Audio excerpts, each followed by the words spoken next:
I can't tell you how much I wanted Dean and Sam were real.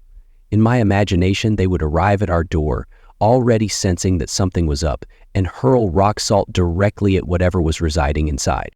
But we were going to have to work this out ourselves. It required much web investigation.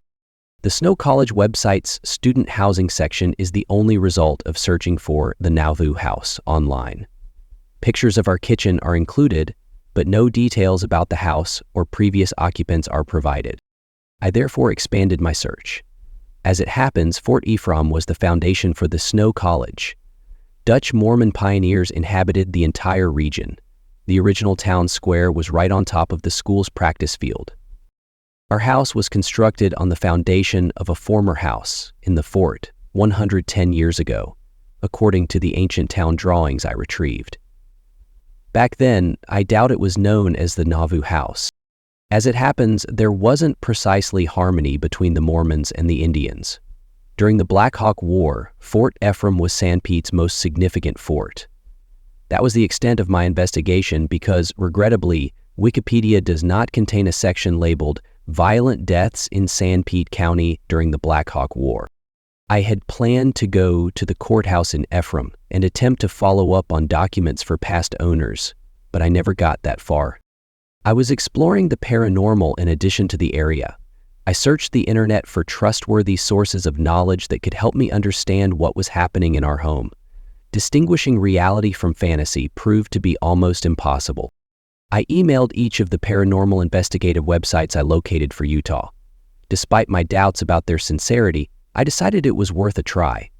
I explained to them how Ness almost died on our first day because of the water heater. I told them about the woman on the stairs, the tarot cards, and the mirrors.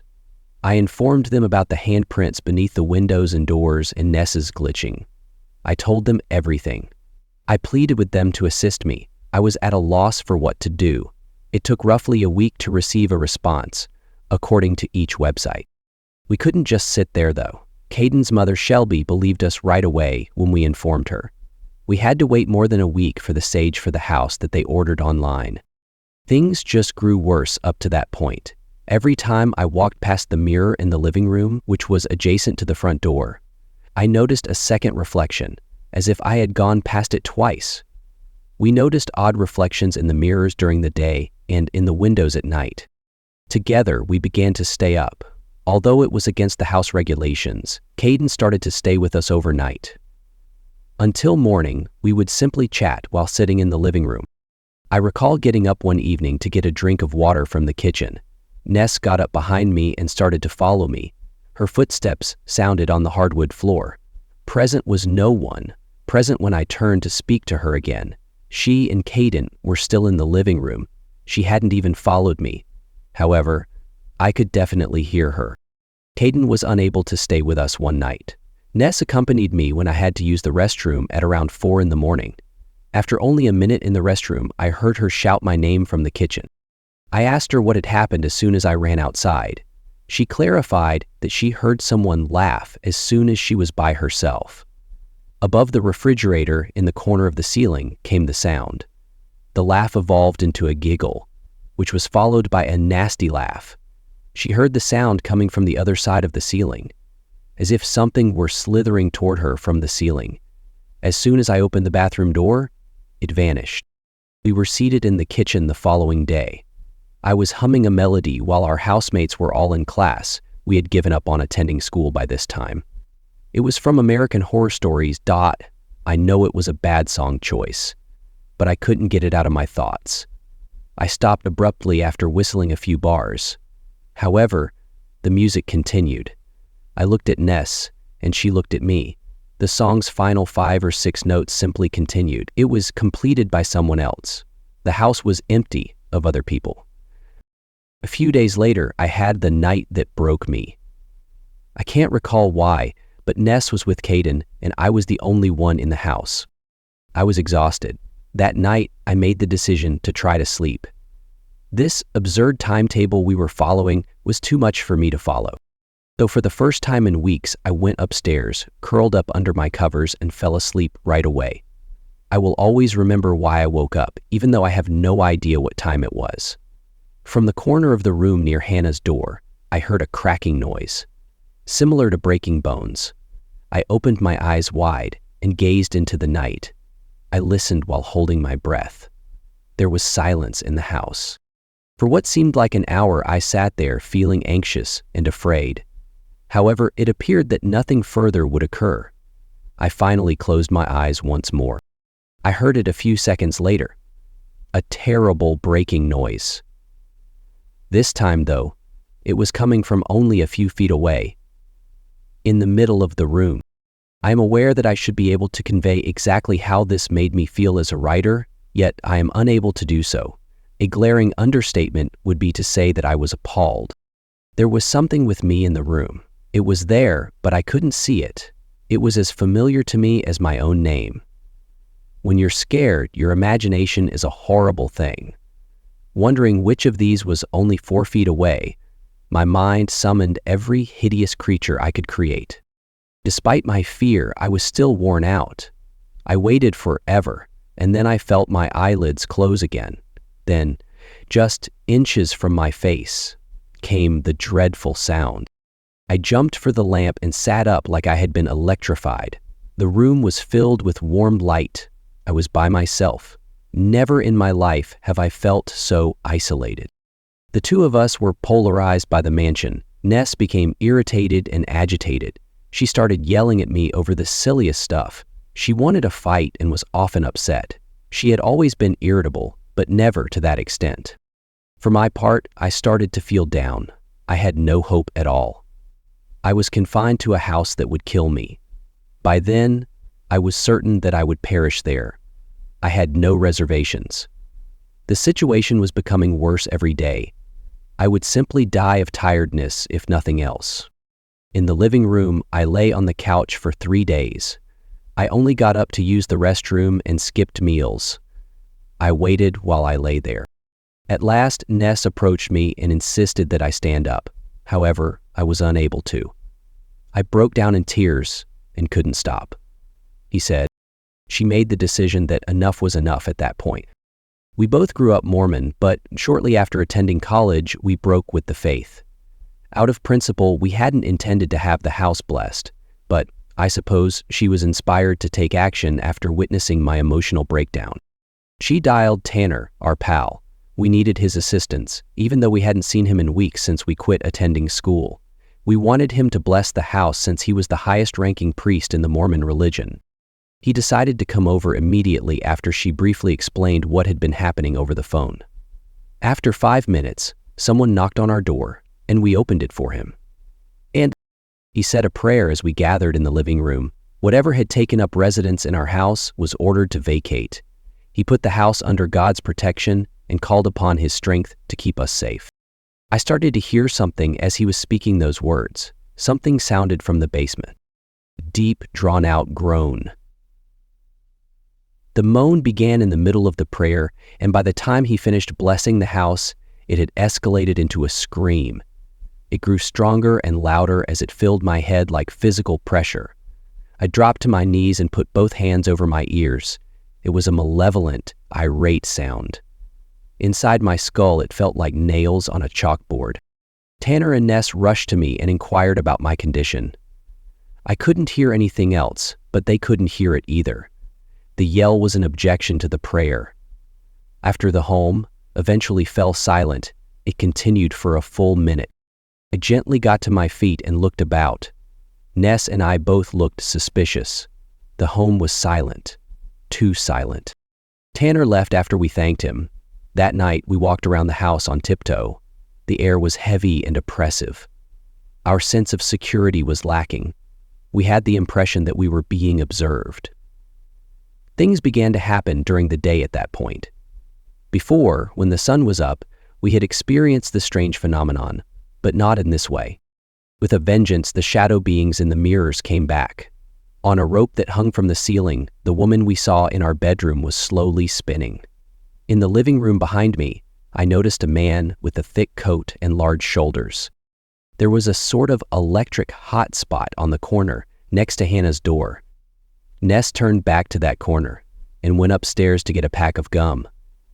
Unheard, she sensed something approaching her. She turned to see, but there was nothing there. Though slightly colder than the rest of the home, the room was sunny and cheerful. Feeling the object approach, she leaned back toward the drawer she was searching through. She got to her feet and spun around once again. Nothing. She fled the room without the gum she was seeking for, not wanting to know what would happen when it got to her. We used the ground beef we had purchased the previous day for lunch. It was nearly green with rottenness. We disposed of it in the garbage. After a few minutes, the rotting flesh began to sink as if someone had compacted the rubbish with their hand and forced it downward. However, the flesh was too light to accomplish that. With a kind of disinterested dread, we watched the meat drop to the bottom of the can. Now, we nearly anticipated these events. However, I experienced hope for the first time in months that day. I had received a reply email from one of the paranormal investigators. I've copied the email from my inbox here. All I did was change his name. Yes, I've retained his emails. They provide as evidence of my experience. Hi, Rachel. Through the paranormal societies with which we are involved, I received a plea for assistance. I will get in touch with you tomorrow to discuss your situation because I am really interested in it. You can learn more about who we are and what we stand for by visiting our website. In the interim, well, show me. Barn Jacob.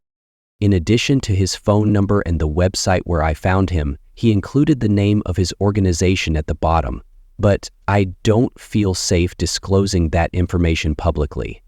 If your home is haunted and you need assistance and you live in Utah, drop me a private message and I will provide you with their contact details. The proverbial light at the end of the tunnel was his email. For so long I had been lost in the dark that I had come to terms with it, but hope was there, like a life preserver. I'd rather not write this. Recalling the events, normally November 2013 would be at the bottom of my to-do list, but now it's at the top. This is a story I have to tell today. I've previously shared it with a few close friends and family members, but never in this manner. I must write it. I might as well type since I haven't been able to sleep for over a year. As I compose updates, I'll share them. The Nauvoo house was haunted, and my name is Rachel Smith. I apologize if that gives you any spoilers, but I've experienced enough tension to last me 8 lifetimes. I'm going to share with you what transpired during my best friends and my second year of college. To me, this is more than just a story, so I won't embellish or alter any of it. I am aware that not everyone believes me. I don't give a damn. This is dedicated to those who have, will, and will experience what I have. If this has ever happened to you, know that you are not alone and that you can overcome it. That is something I wish I had someone to tell me. I've given the idea of changing the names a lot of thought. I've made the decision to replace the other participants but maintain my name as I'm posting this on my account. I was in my second year of school and 19 years old. At Snow College, I majored in music with the goal of becoming a film composer. I had the potential to become the next Hans Zimmer and transform both the music industry and the globe. In that sequence, this year was going to be fantastic. I laughed for the millionth time as our truck drove up in front of the house. No more subpar college residence halls. The house I was renting had a living area with couches where people could sit and chat, as well as a genuine kitchen. There were actual bathrooms and a backyard. There was a newly painted red picket fence, a cobblestone walkway up to the front door, and large trees providing privacy around the white home. We had to put in a lot of effort to get here, but I spoke with the landlord ahead of time and our spots were reserved before anyone else applied. My best friend Vanessa and I are referred to as us. She and I had met in our music theory class during the autumn semester of last year.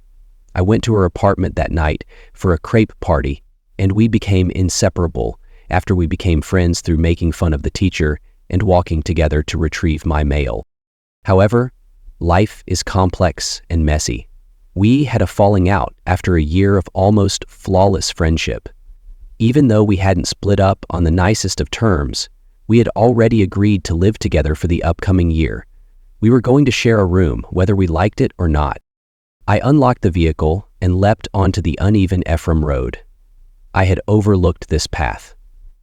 My family began unloading my belongings from the back of the vehicle after they had all piled out. The front door opened, and Ness rushed out to greet me before I could become overly anxious about seeing her. Time seemed to have stopped completely. That, in my opinion, is how true friendships function. She was smaller than I remembered when we hugged, and she started removing boxes from the truck bed right away. Even though I'm not the best at remembering specifics, I can still clearly recall her attire. She wore large, baggy gray sweatpants, a neon orange shirt with the sleeves cut out, and her light brown hair wrapped back in a camouflage handkerchief. After my family returned home, she changed her clothes and apologized for what she was wearing, but I didn't mind. After being apart for a summer, it was good to see her. It appeared that everything would be all right, even though we hadn't spoken in months. Since I'm all about minimizing effort, I grabbed a suitcase, the wheeled kind, and assisted my family in getting inside. The kitchen was a buttery yellow with white trim, and the living room was filled with sunlight coming in through the enormous windows. The Nauvoo house, as it was known, was around a century old. The steps were steep and narrow, and the windows were all original glass, the kind that was a little wavy and twisted. They ascended around 10 stairs, followed by a landing that was 3 feet by 3 feet, a sharp turn, and 4 more steps that led to the smallest corridor you have ever seen. It was roughly 4 feet from the top step to the rear wall. My suitcase needed to go up these steps. There were 2 doorways at the top of the stairs, facing each other. These were the bedrooms on the upper floor. The door on the left led to our room. In the entire home, it was the best room. It was the largest, to start. Our room occupied 70% of the second level and was situated right above the living room. You entered our room after descending a clumsy stairway that was strangely positioned in the entryway. There were 3 windows in all, 2 of which looked out to the campus and 1 into the front yard. The ceiling slanted down with the roof at one end. Through these windows, the sunlight streamed in. Here, the trees reached the roof of the house, and the sunlight was filtered by the leaves, illuminating the space with vivid yellows and greens. In an apparently never-ending line of individuals bringing boxes and bags, we crammed my possessions into the room. While my 3 younger siblings snatched up the pillows, sheets, and other goods they could locate, my mother and father carried the bulky items with me. My younger sister commented to me, "This house feels funny," when she entered the house for the first time. I don't believe I enjoy it. As she looked around, her face kind of twisted up. "Laura, stop being so dumb." I smiled and waved her away. This house is ideal. I merely thought that the house had to be a house in order to be eligible. It was the best house ever constructed, just because it was mine and it existed. She made the same kind of face as she entered our room after following me up the stairs with a lamp. "I simply dislike it. It feels weird." "I have no feelings," I answered, "apart from heat." "Does the truck still have its fan?" "That will have to be done. I'll go get it." In retrospect, we made every mistake. That would have been the first clue, the harbinger of doom if our lives had been a scary movie. But they weren't. We lived it. In retrospect, I can see all the warning flags we disregarded and all the mistakes we made. But at the time, we were only trying to survive. We were content. Ness and I resynchronized at the store, under the harsh, fluorescent lights of Ephraim's Walmart. Any prior disagreements between us vanished. Even though we hadn't spoken for the entire summer, it seemed like nothing had changed between us, and that it had only been a day since we'd last been together. Later, I was told by my parents that they were really happy to see how well we got along. After 5 minutes of shopping, they realized that we would be all right, despite their concerns. Better than fine, perhaps. My family eventually had to leave. After we said our tearful goodbyes and I gave them a hug, I watched them drive off. I had wonderful ties with everybody of my family, so it was terrible to be apart from them. But there's nothing like living alone. And I had a home of my own now. However, things weren't exactly ideal. the house was filthy beyond belief. The baths were ringed with dirt, the entire kitchen ceiling was covered with cobwebs, and the basement lacked any redeeming features. However, we remained unfazed. Cleaning took up the first few hours of our new life, but it was enjoyable. We washed, polished, and organized as if it were a luxury, even though my black lacy outfit stood out sharply against her trousers and plaid shirt. A couple of strange objects were found. There was a 4x4-foot vent in the floor of the living room. The floor around it moaned and creaked when people trod on it, causing it to bow. Little handprints were rusted into the stucco walls outside. They were beneath every window and outside every door. At first we thought they were just dirt handprints, so we tried to remove them, but nothing worked. After some time, we focused on the basement. The steps were made of wooden slats, the type used in spooky films. The floor was just dirt with layers of carpets on it, and the walls fell away if you touched them. Trash, old boxes, packing materials, extension cords, and expired food were all over the place. It was terrible. We had not been informed that the house had a basement on the first tour. We were thrilled about it, even though it was new to us. We envisioned transforming it into a den where we could gather and host parties after cleaning it up and buying some old couches and Christmas lights. The dream was pleasant. We got to begin cleaning the basement right away. We cleaned the area around the old, disconnected water heaters, disposed of the rotten food, and took up all the rubbish. Although it wasn't a glamorous job, we were enjoying our honeymoon period. A sizable refrigerator box was propped up in the northeast corner. We hadn't given it much thought. As Ness lifted an old cardboard box off the ground, the refrigerator box started to slowly fall, as light as a feather. The basement erupted when she instinctively moved out of the way. Behind that box had been another water heater. It had fallen almost on top of her without cause. We were momentarily stunned as 800 pounds of water poured out of the top. After that, we went to work. It was far too heavy for us to move at all. However, the basement was rapidly filling with water, causing the floor to turn into mud and the old rugs to soak. After running upstairs, Ness returned carrying 2 buckets of plastic ice cream that had been beneath the sink. The basement was bailed out by us. I went upstairs after she filled 1 bucket, emptied it in the sink, and then hurried back downstairs to exchange her empty bucket for a full one. I can't recall how long we spent doing this. It seemed to go on forever. We had not yet met our housemates, but at last we heard them return home. We yelled for them to come and assist us upstairs. Fortunately, these were kind individuals who saved us that Friday evening. We were unable to get the water heater to lean back against the wall after Bryce, Taylor, Kaylee, and Michaela assisted us in lifting it off the dirt floor. We had no idea how the heap of dirt that stood in the way had gotten there in the first place. It didn't appear to have any space. Ness eventually dug a hole for us to put the water heater in using one of the old buckets. After that was finished, the floor was covered in muck and the rugs were completely soaked. They couldn't dry themselves since the basement was too wet. We'd need to remove them. Without a doubt, it was a fantastic way to meet your roommates. It was quite late by then. We made the decision to handle it on Saturday, as it was the following day. After a long walk up to the second story, we emerged from the damp basement.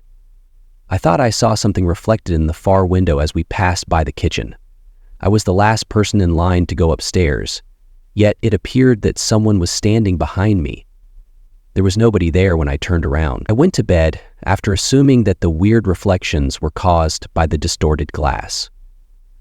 However, I would continue to see that reflection. I didn't realize how serious what had happened was until the following day. Ness would have been crushed by the water heater if she hadn't moved out of the path.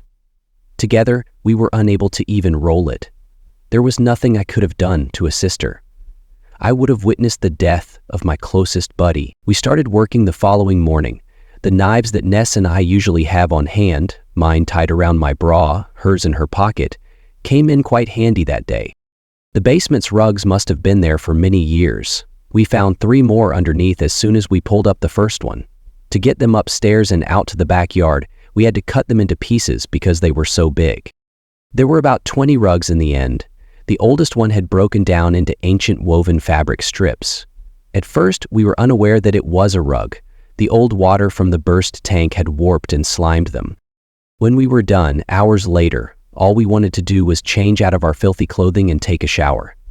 I noticed something strange as we emerged from the basement and began climbing the steep steps to our room. "Come back, Neth," I said. Both of us returned to the kitchen. "Now ascend the stairs and pay close attention." Despite her bewildered appearance, she began to ascend the steps. There was a noticeable thump after each step she took. A footstep that echoed. We were astounded by the noises an old house could produce as she laughed. The contract we signed stated that the walls had previously been painted with lead, which essentially released our landlord from responsibility in the event that we chose to lick the walls. Yes, the house was old. There had always been more than one person on the stairs at once, so we had never seen it previously. It was simple to hear now. It sounded like there was someone climbing the stairs behind us each time we ascended them. We just chatted while eating lunch after taking a shower. It had been months since we had spoken in such a way. It was a pleasure to see her once more. After a while, we both remarked on how chilly the room had been the night before. We were both almost frozen in our beds, even though it was warm outside. They had all kept their fans on all night, but we later asked the other girls if they were experiencing the same issue. We attributed it to the house's large attic space and subpar heating system. Let me now give you a quick overview of my roommates. Bryce was the quintessential Valley Mormon girl. She had been waiting for a missionary in the field. When he returned home, they planned to tie the knot. Taylor was a true rural girl, and a Mormon as well. She went to feed her horses every night while wearing cowboy boots. She was simply amazing. Kaylee was from the Ephraim area. She'd lived there her whole life, so it was only natural for her to attend snow. She didn't know exactly what she wanted to do with her life, but she was playing with the notion of being an in-home caretaker. Hannah came a few weeks later. She was only going to remain there for a semester because she was leaving on a mission. I forget where she was called to go. Apologies. She was the loveliest, most innocent thing in the world. Nikayla wasn't exactly one of our housemates, but she was around often enough that she could as well have been. She was a stunning girl with the greatest set of boobs that I have ever seen. They were so huge that she was saving enough to have reduction surgery. But other than that, she was very average. Well, mostly. See, I realized out quite fast that Michaela was an empath, if it makes sense. I didn't really believe in the supernatural, but I also didn't deny it either. I had enough of childhood experiences that had opened the door for me. I might tell you about my childhood home if you enjoy this narrative. Michaela's dream job was becoming a chiropractor, and she was destined for it. She was always able to pinpoint the exact area of your body that pained. Always. According to her, it felt like heat radiating from the area of your body that hurt. I never experienced anything like what she described, despite her one attempt to teach me.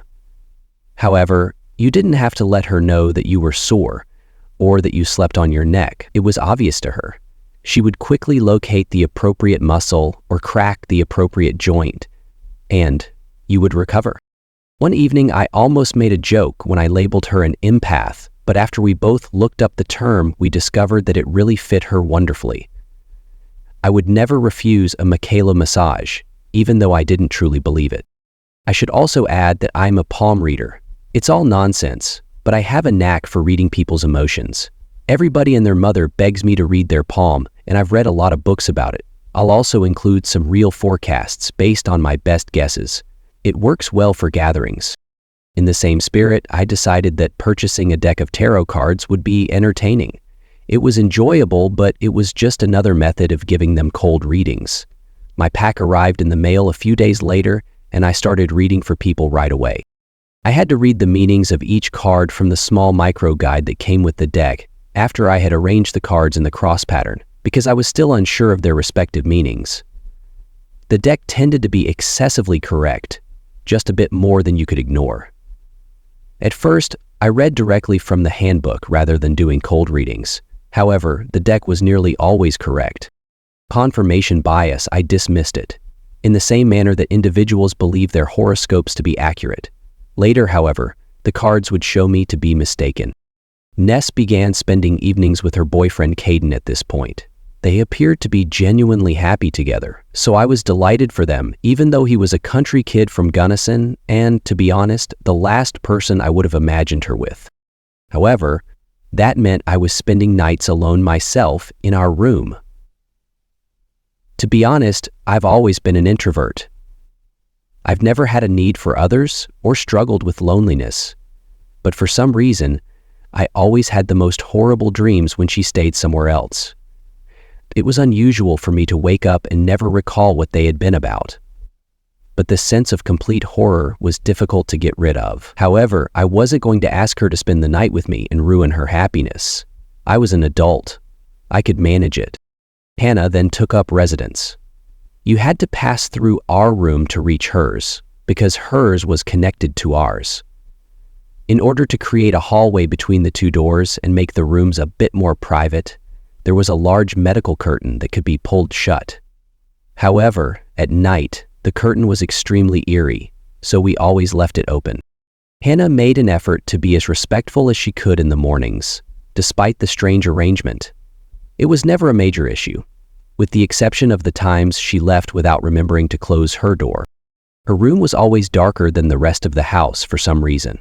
Even during the day, she would leave her door open, and it was just this entrance to the dark. I was frightened, but I couldn't explain why. Every time I saw it open, I went right over and closed it. Sometimes the door wouldn't remain closed for whatever reason, so it took 2 or 3 tries. The door would swing softly open again after I closed it, and the metal tongue thing clicked into place. It was frustrating, and even as I fumbled with the door, I couldn't resist staring into the dimly lit room as it continued to swing open. It would give me a little worry, and I would keep trying to close the darn thing to avoid seeing that darkness. When Ness and I were in the same room, this never occurred, only when I was by myself. But it wasn't a big enough deal to tell her about, so I didn't. One thing she did notice was our closet door. We had one little closet between the two of us, so the little space was full packed with clothes. Our shoes didn't have nowhere to go, let alone all the scarves we needed for Ephraim winters. But the door was hung on a tilt or something and was always swinging shut on us. So Ness went out and purchased a little plastic shelf for her millions of shoes, and we placed it in front of the open wardrobe door. We installed hooks on the door for all our scarves, and the shoe rack was hefty enough to keep the door open. A fantastic solution, or so we thought. On some days, we returned home to a complete mess. The shoe rack would be overturned, the door would be closed, and shoes and scarves would be scattered all over the floor. We'd be in home improvement projects together and come home and find the empty cabinets had gone. We simply didn't believe it was anything paranormal, and I'm not sure why that didn't alert us to what was going on. The home seemed to have to yell for us to pay attention. And it did. The reflections came first. That's what ultimately led us to the problem. One morning before class, Ness was putting on her cosmetics. In our room, there were 3 mirrors. One hung on the desk next to mine, one on the wall across from her bed, and one on the wall directly above the shoe rack. She gasped while I was applying mascara. She had dropped her makeup brush when I turned to check what was happening. She turned and gazed at the mirror on the other side. "What is it?" I inquired. Her face was pallid and her breathing was labored. I believed I had spotted something. The scarf on the door must have been the cause. "I apologize." She shook her head and panted. I noticed something out of the corner of my eye as I passed the mirror on my way to my bed the following day. In the mirror was a woman's image. It could not be mistaken. She stood before the closet door. She appeared to be turning in my direction, but I couldn't be certain because it happened so quickly. I kept Ness in the dark. Ness lost it when she met the woman again that evening. She became irate. She ripped the mirror from the wall and set it on the floor, reflecting side up. "That's enough of that." "I said," she said. Now that I think about it, things may have turned out differently if we had spoken more. However, how do you explain to someone that you're seeing things that aren't possible without coming across as insane? Not long later, things began to disappear. After searching for a few days, we would eventually locate them in the most unlikely locations. My loss of my blue glass heart stands out as the most memorable instance of this. It was a memento from the day I visited the Natural History Museum with my siblings. I purchased both of them in various colors. Although they were worthless, they had a cool appearance. I kept mine on my desk and didn't give it much consideration until I noticed it was gone one day. Ness said she hadn't seen it in a few days when I inquired whether she had seen it. We were completing our weekly heavy cleaning the following Saturday. Ness was making her bed, and I had just finished vacuuming our room. I had been meticulous. Since our beds were on risers, it was simple for me to vacuum below them as well. We both heard a thump coming from beneath my bed as I was pulling up the vacuum cable. We glanced at the floor, then at each other. Each of us leaned down slowly to examine beneath the bed. The blue glass heart was there, at the very edge of the blanket. I had vacuumed that precise location just minutes earlier, so I was positive it had never been there before. I had done it in front of Ness. There was no rational explanation for the presence of the heart, however, it was. The house immediately began to intensify its strategies after this. I think that was my final nighttime sleep. I couldn't stand the darkness after that. Ness began spending every night with Caden, and I would spend my evenings in the living room watching movies on my laptop while the lights were on. The woman in the basement was the cause of my restless nights. I've been concentrating on what's happening in our bedroom up until now. Compared to what transpired in the basement, that was a minor altercation. At first, it was just a sense of discomfort, like if someone was watching you and you weren't alone. Although a lot of our food was kept there, we wouldn't have gone down there at all. We kept our dry food on a shelf at the bottom of the stairs, and there was a large freezer in the left-hand corner across from the stairs. I have photos. If I can find out a way, I'll upload them here. There were 3 water heaters in the basement, including the one in front of the fridge. One in the corner that had almost killed Ness, one hooked up to the home, and one sitting out to the side, unhooked and still filled with water. The light was on nearly every time we opened the door.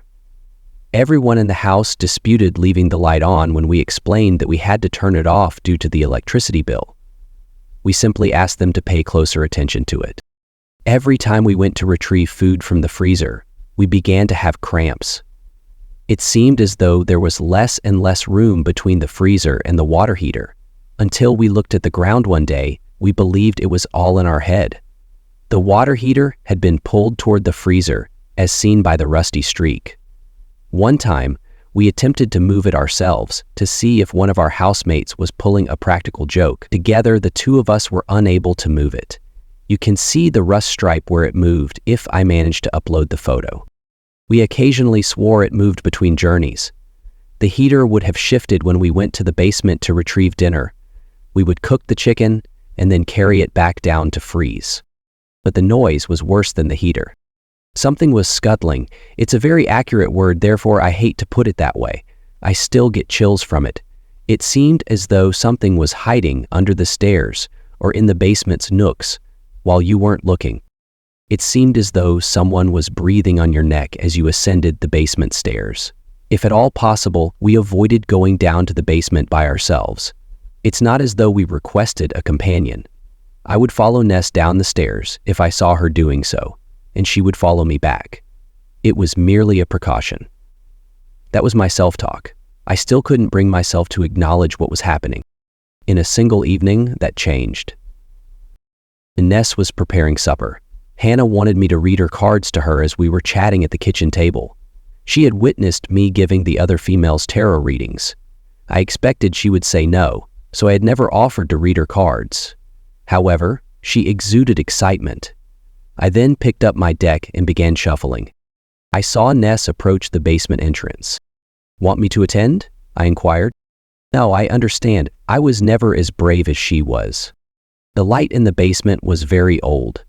It included one of those circular switches, and you had to either turn it on and off countless times before the lights illuminated the room, or wait for them to flicker before choosing to turn them on.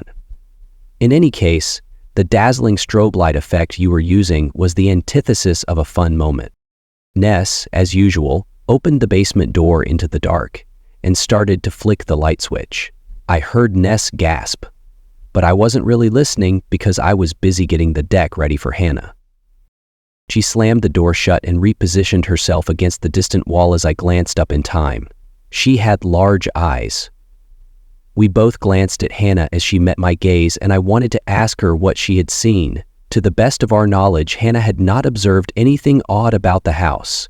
We couldn't damage the house for her because she was so sweet and pure. We were unable to inform her. Ness looked at me thoughtfully. When we were alone, I knew she would tell me. Then she did the most courageous act I have ever witnessed. Glancing down into the darkness, she opened the door, switched on the lights, and descended down the basement by herself. Even though I knew she wanted to, she didn't run back up the stairs like I would have. She was at ease. Whatever it was that she had seen, it was a big fuck you, and I was proud of her despite not knowing what had transpired yet. I resumed reading Hannah's cards as Ness returned to preparing dinner. Hannah didn't seem to mind that I still needed to go to the guidebook for practically every card. I put the initial card in the cross-down position. The Pale Rider, or the One. On a black horse. Death. Oh no, that doesn't seem promising, Hannah said, as jovial as ever. Don't be concerned, I grinned. This card typically represents change rather than actual death, despite what many people believe. Oh, that's wonderful, she chuckled. The next card made reference to nightmares or sleepwalking. I reminded her that she needed to continue studying diligently in order to achieve her goals, ignoring the card. The Devil was the next card. Loss of control was mentioned in the following card. Imminent physical peril was mentioned in the next card. The following card talked about lamenting the death of a loved one. It continued without end. All the cards on the table were ominous. Ness looked at me oddly. She was able to tell that what I was telling Hannah was utter nonsense and knew when I was lying. I wasn't explaining to her the true meaning of the cards. Hannah, however, was unaware of that. She thanked me for the reading and expressed her complete satisfaction with my ability to read cards. I looked at Ness. I will inform you later. That's what it stated. We all had dinner. Ness had prepared her favorite dish, chicken and noodles. It tasted good. Ness then had to return all of the components to the basement. I'm able to accompany you. She shook her head when I informed her. I can do this. She could see me resting on the kitchen counter, and I was prepared to sprint to her side if necessary. She flipped on the light, opened the cellar door, and gazed into the gloom. She didn't turn away until all of the lights were on, and she was certain that nothing unusual was happening. She took the first step down after giving me a smile. She screamed instantly and staggered backwards up the stairs, colliding with the wall behind her and almost sliding down the stairs head first. Ness! I raced to her and yelled. I searched the basement. There was nothing there but the eerie stairs. I gave her a worried look. She was holding her side while gasping. When she attempted to climb back up the steps, she must have struck the doorknob. She gave me a nod. I'm all right. She then went down the stairs after picking up the bag of frozen chicken she had dropped. She stopped me before I could follow her. Remain there. It's all right. I'm all right. I remained motionless at the top of the stairs until she was secure in my presence. Come along with me. After she gave the signal, we both went upstairs to our room, making careful to switch off the light in the basement before we left. After we entered our room and closed the door, Ness shared her observations with me. She had seen a woman crouching at the bottom of the steps, peering up at her during one of the flashes the first time, when the light was flickering on and off. I inquired about the woman's appearance. A shadow, she replied. The second time, I made sure to keep an eye on the flickering lights the entire time. I was determined not to allow my thoughts to deceive me once more. However, she paused to look at me, and, when returning to the basement, she noticed the woman. She was crawling up the steps this time, though. Ness didn't lie. She hated anything that wasn't the whole truth. She wasn't lying to me. I knew that. How about the cards? When you were reading to Hannah, you sounded really strange. What was happening? I therefore made an effort to convey to her the meaning that Hannah's cards were attempting to convey. However, something happened to Nessa's face as I was doing it. Have you ever witnessed Emily Rose's exorcism? At one point, Emily is out on the street, and ordinary people's faces begin to transform. Ness experienced just that. Her eyes appeared to recede back into her head as I spoke to her, leaving behind them dark, empty voids. Her mouth sprang open in a hideous cry. She cocked her head to the side and gave me an eyeless look. I have never seen anything so horrifying in my life. Then she returned to her normal self. She questioned me about what was wrong and why I had abruptly changed my appearance. I was unsure of how to explain what I had just witnessed to her. "You glitched," I told her. "What?" It was like with old holograms, how the picture changes and sort of flashes, like it's glitching. Your face did that. You weren't you. For a moment, you changed into someone else. I found myself fighting back tears and struggling to find the right words. I started crying when she drew me into an embrace. I'll be honest, I had no idea why or what was happening to us. I sobbed. For us, that was the pivotal moment. We realized something was off at that point. We became aware that we required assistance at that point.